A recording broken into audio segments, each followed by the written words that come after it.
Olá, boa noite. Começa agora o Jornal da Justiça desta segunda-feira, 23 de agosto.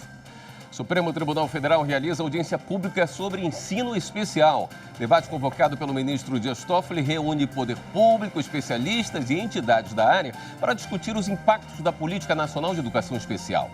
O decreto que institui as diretrizes do ensino de crianças com deficiência é objeto de ação que vai ser julgada no plenário da Corte.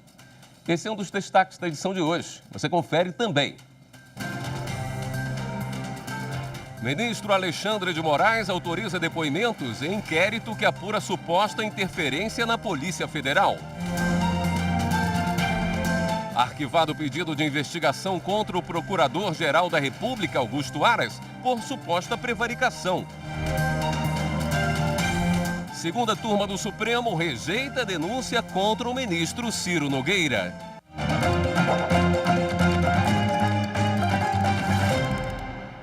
O ministro Alexandre de Moraes autorizou hoje a Polícia Federal a colher novos depoimentos em inquérito sobre suposta interferência do presidente Jair Bolsonaro na PF.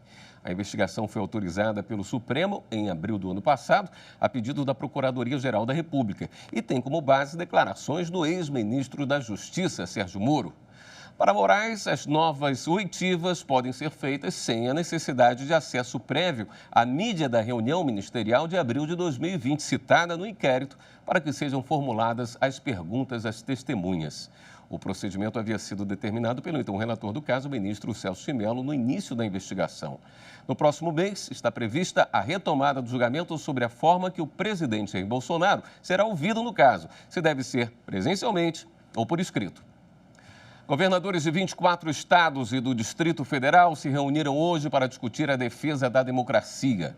Entre os assuntos da pauta estava o pedido de impeachment do ministro Alexandre de Moraes, do Supremo Tribunal Federal, protocolado no Senado pelo presidente Jair Bolsonaro na última sexta-feira. Alguns governadores compareceram presencialmente no encontro no Palácio do Buriti, sede do governo do Distrito Federal. Outros participaram por videoconferência. Coordenador do fórum, o governador do Piauí, Wellington Dias, disse que o grupo decidiu solicitar uma audiência com o presidente Jair Bolsonaro na tentativa de diminuir os impasses envolvendo a relação entre os poderes da União. Os chefes do Executivo dos estados e do DF informaram também que prepararam uma carta para os presidentes da Câmara, do Senado e do Supremo Tribunal Federal para que possam ser marcados encontros para avançar na pauta. Na última sexta-feira, o presidente da República, Jair Bolsonaro, enviou ao Senado pedido de impeachment contra o ministro Alexandre de Moraes, do Supremo Tribunal Federal, a quem acusa de extrapolar os limites da Constituição. No pedido, Bolsonaro requer a destituição de Moraes da condição de ministro do STF e a inabilitação dele para exercício de função pública durante 8 anos. A medida foi amplamente criticada por entidades do direito e partidos políticos. Em nota oficial, o Supremo repudiou o ato do presidente. O comunicado diz que o Estado democrático de direito não tolera que um magistrado seja acusado por suas decisões, uma vez que devem ser questionadas nas vias recursais próprias, obedecido o devido processo legal.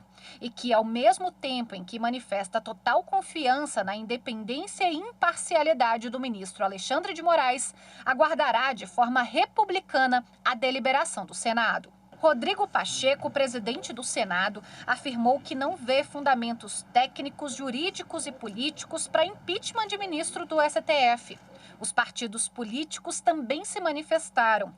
Em nota conjunta, os presidentes do MDB, DEM e PSDB declararam solidariedade ao ministro Alexandre de Moraes. Os políticos lamentaram que, em momento de tão grave crise socioeconômica, o Brasil ainda tenha que lidar com a instabilidade política e com o fantasma do autoritarismo.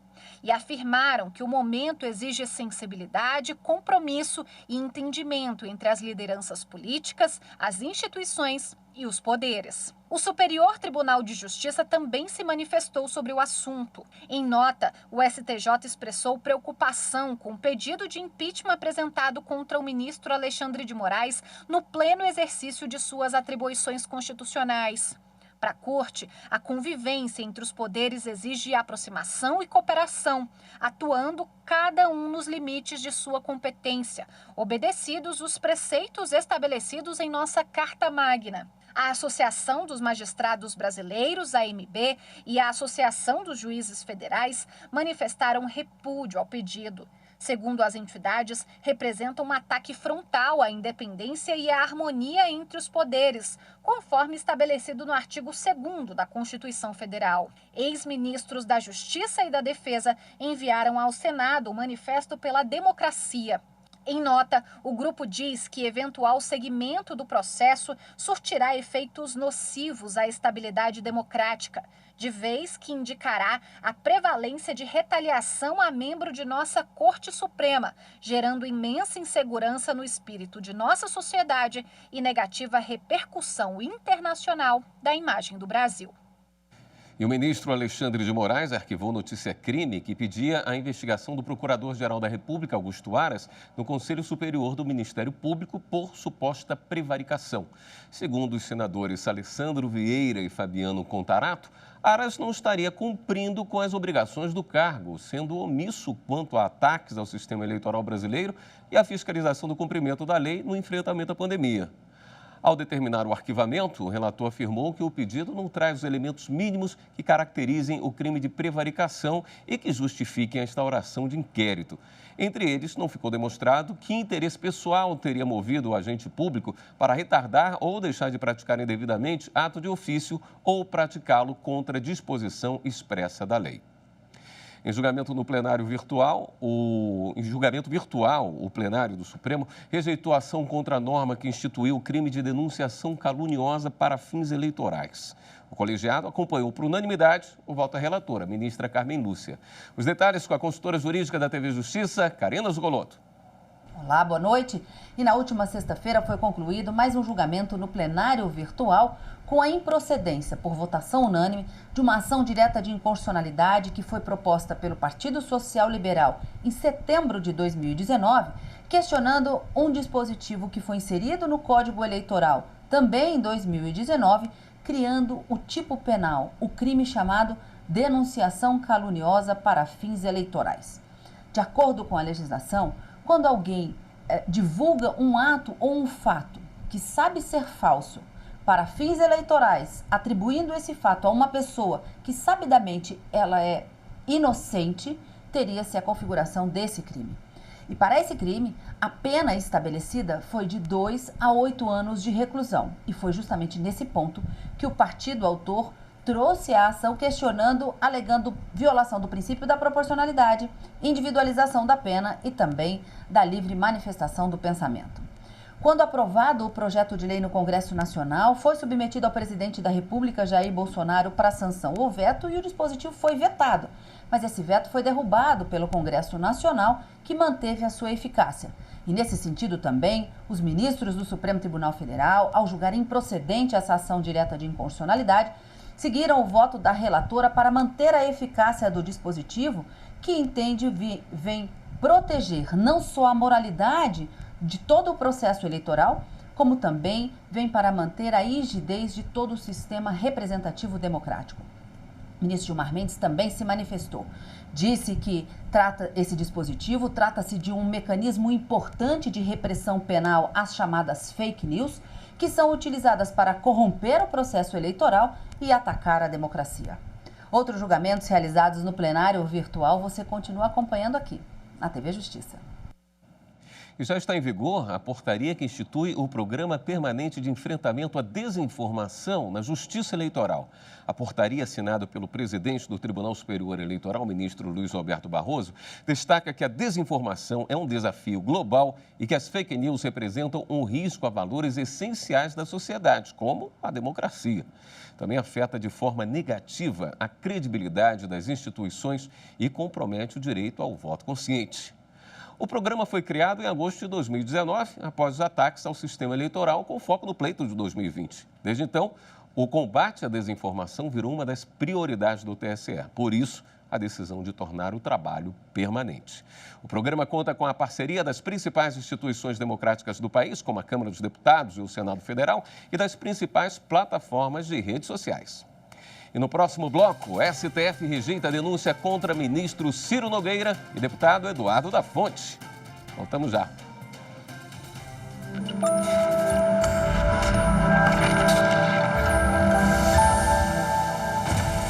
A Constituição Federal de 1988, fundada através de um Estado democrático de direito, visa assegurar o exercício de direitos sociais, individuais, de liberdade e bem-estar, fundada em valores supremos de uma sociedade fraternal, plural e sem qualquer tipo de preconceito, além de validar a solução pacífica de resolução de conflitos.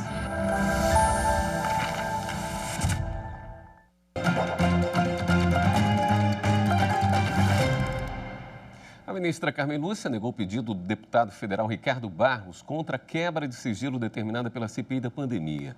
O líder do governo na Câmara alega que não haveriam indícios sérios para determinar o levantamento dos dados e que todas as pessoas que foram ouvidas pela comissão teriam negado o envolvimento dele na compra da vacina Covaxin. Ao negar o pedido de liminar contra a quebra, a ministra Carmen Lúcia destacou que a comissão afirma ter provas e indícios que vinculam Ricardo Barros aos fatos objeto de investigação pela CPI e que foram discriminadas as condutas a serem apuradas com a medida. A relatora reafirmou o dever de confidencialidade das informações levantadas, que devem ter o acesso restrito exclusivamente ao deputado, aos advogados dele e aos senadores que integram a CPI. Por maioria de votos, a segunda turma do Supremo rejeitou a denúncia contra o atual ministro-chefe da Casa Civil, Ciro Nogueira, e o deputado federal Eduardo da Fonte. O entendimento é de que não foram apresentadas provas de que eles teriam embaraçado a investigação que envolve a organização criminosa. O julgamento foi realizado em sessão virtual. A ação começou a ser julgada em 2018, quando o relator ministro Edson Fachin votou pelo recebimento da denúncia contra o então senador Ciro Nogueira e o deputado federal Eduardo da Fonte, por suposta prática de crime de obstrução de justiça. Segundo a Procuradoria-Geral da República, os dois políticos, com a ajuda de um emissário também denunciado, teriam ameaçado uma testemunha, um ex-assessor parlamentar, para que ele desmentisse um depoimento prestado à Polícia Federal em 2016, no inquérito sobre suposta organização criminosa, composta por membros do PP no Congresso, no âmbito da Lava Jato. A divergência aberta pelo ministro Gilmar Mendes prevaleceu e, por 3-2, a segunda turma rejeitou a denúncia. O entendimento foi de que a testemunha teria atuado como agente infiltrado, exigindo pagamento e reuniões com um dos denunciados, e ainda que na época dos fatos não havia qualquer investigação em curso sobre crimes supostamente praticados por organização criminosa, já que os dois inquéritos que teriam sido objeto de obstrução se encontravam na fase de recebimento da denúncia. Também em sessão virtual, a segunda turma do STF derrubou a condenação do ex-ministro Gedel Vieira Lima e do irmão dele, o ex-deputado Lúcio Vieira Lima, por associação criminosa. No entanto, o colegiado manteve a condenação dos dois por lavagem de dinheiro. O caso está relacionado aos 51 milhões de reais em espécie que foram encontrados pela Polícia Federal em um apartamento ligado à família em Salvador, em 2017. No julgamento virtual encerrado na última sexta-feira, a maioria do colegiado acompanhou o voto divergente do ministro Gilmar Mendes para acolher parcialmente o recurso apresentado pela defesa contra a condenação de 2019. Para o ministro Gilmar, o vínculo entre eles não se caracteriza originalmente como uma associação para cometer crimes, mas das relações familiares de dois irmãos. Também foi excluída a condenação ao pagamento por danos morais coletivos por omissão na indicação de fundamentos legais capazes de justificar o valor estabelecido. O Conselho Nacional de Justiça implantou a versão 6.1 do Sistema Eletrônico de Execução Unificado, o CEU. A atualização traz avanços, inclusive na aproximação com a plataforma digital do Poder Judiciário. O sistema, adotado como política nacional pelo CNJ em 2016, centraliza e uniformiza a gestão de processos de execução penal em todo o país. A nova versão traz a integração do sistema com o Diário de Justiça Eletrônico Nacional. o que permite aos tribunais a publicação automática de intimação no diário. Já o módulo e-Carta é uma solução desenvolvida com os Correios para o envio seguro de intimações da execução penal. Outra novidade é a integração com a Base Nacional de Dados do Poder Judiciário, que permite o envio automático de metadados dos tribunais ao Conselho Nacional de Justiça. Já o Serviço de Autenticação Cadastral, desenvolvido com o Tribunal Superior Eleitoral, facilita a confirmação da identidade civil para a emissão de documentos. O sistema permite um trâmite processual mais eficiente e proporciona a gestão confiável dos dados da população carcerária do Brasil. Atualmente, mais de 70% dos processos de execução penal tramitam no CEU, o que representa cerca de 1.200.000 processos. O sistema conecta 33 tribunais e outros atores do sistema de justiça, gerando dados em tempo real da população em cumprimento de pena para a construção de políticas efetivas. A melhoria do sistema é uma das frentes de ação do programa Fazendo Justiça, uma parceria entre o CNJ e o PNUD, Programa das Nações Unidas para o Desenvolvimento, com o apoio do Ministério da Justiça e Segurança Pública para melhorar a estrutura do sistema prisional no país. E no próximo bloco, o primeiro dia da audiência pública sobre ensino especial no Supremo Tribunal Federal. Voltamos em instantes.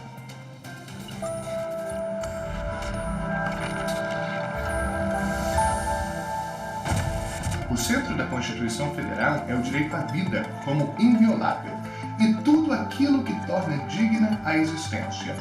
A segurança, as normas do trabalho, a economia justa, a proteção das nossas crianças e adolescentes, o amparo às nossas famílias, a saúde e muito mais. Por isso, quanto mais a Constituição for conhecida e cumprida, mais perto nós estaremos da nação próspera em que todos nós sonhamos viver.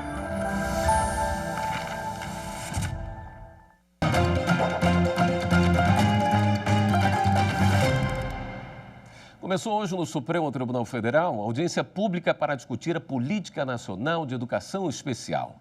O debate foi convocado pelo ministro Dias Toffoli e vai subsidiar julgamento de ação que questiona decreto que instituiu as diretrizes do ensino de crianças com deficiência. Pelo menos 40 milhões de pessoas no Brasil têm algum tipo de deficiência, segundo dados levantados pelo IBGE. 58 expositores foram selecionados para participar da audiência que vai até amanhã. São especialistas, representantes de instituições governamentais, da sociedade civil e autoridades. O ministro Dias Toffoli disse que a intenção é dar à Corte uma visão geral e ampla sobre o tema. A Constituição de 1988 prevê a dignidade da pessoa humana como fundamento do Estado brasileiro. Também fixa a construção de uma sociedade livre, justa e solidária e a promoção do bem de todos, sem preconceitos de origem, raça, sexo, cor, idade ou quaisquer outras formas de discriminação. Artigo 3º, incisos de 1 a 4. E tudo como objetivos fundamentais da República.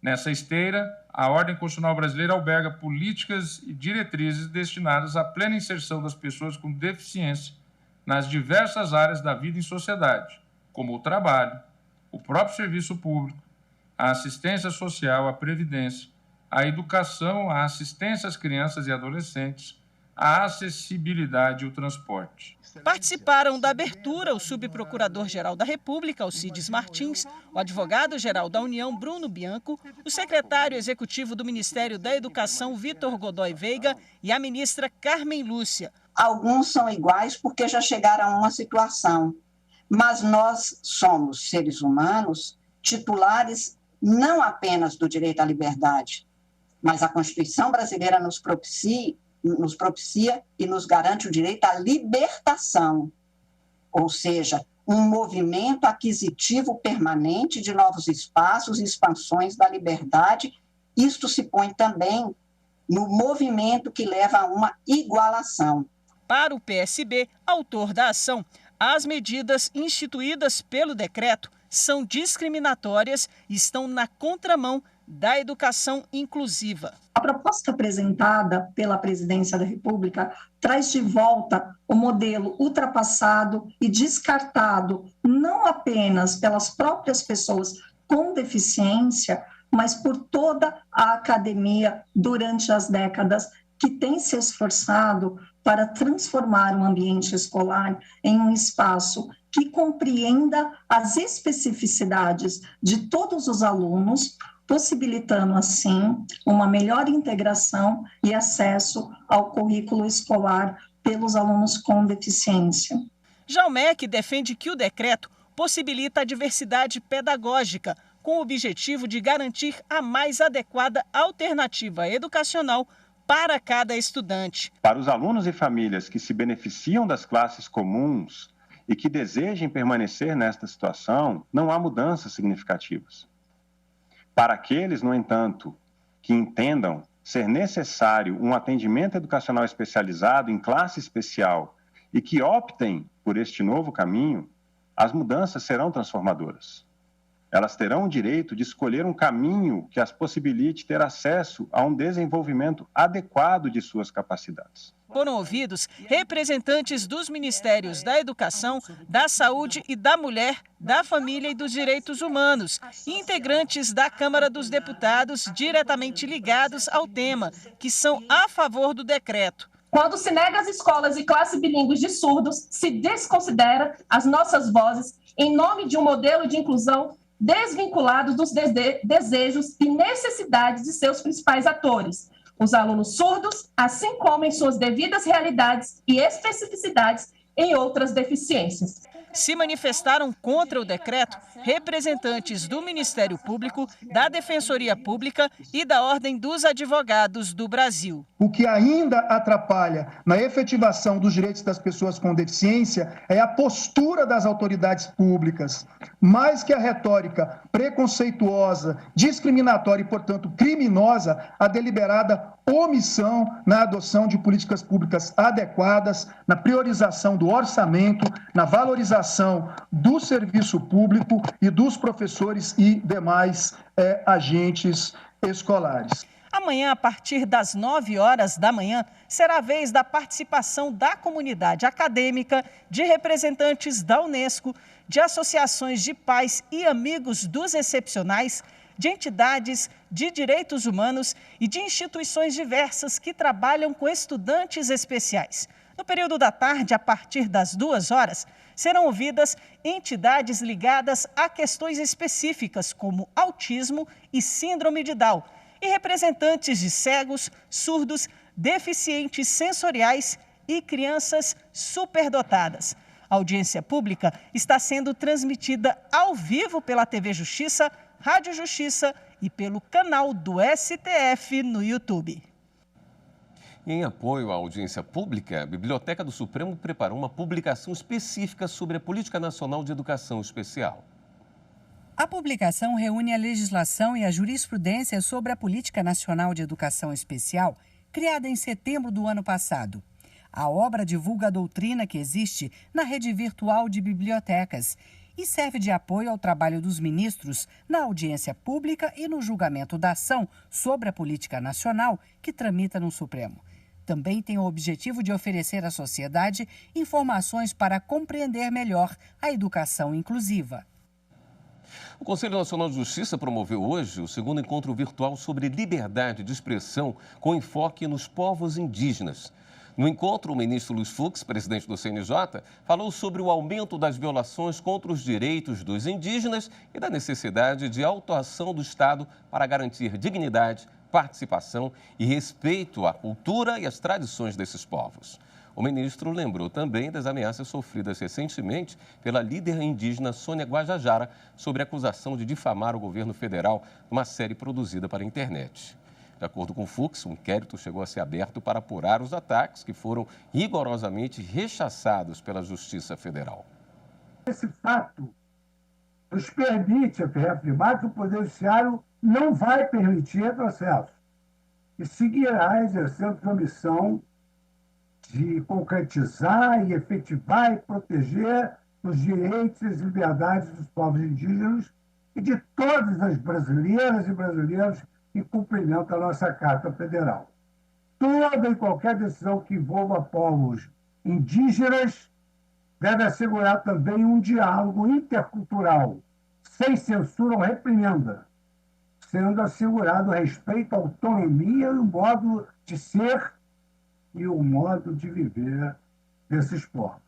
Não é possível avançar, fazer uma travessia, como hoje se exige, para o grande desenvolvimento do nosso país, sem respeitar as terras indígenas, sem reconhecer o passado de opressão pelo qual passaram os povos indígenas e sem assegurar as salvaguardas institucionais que a Constituição destinou a esses povos.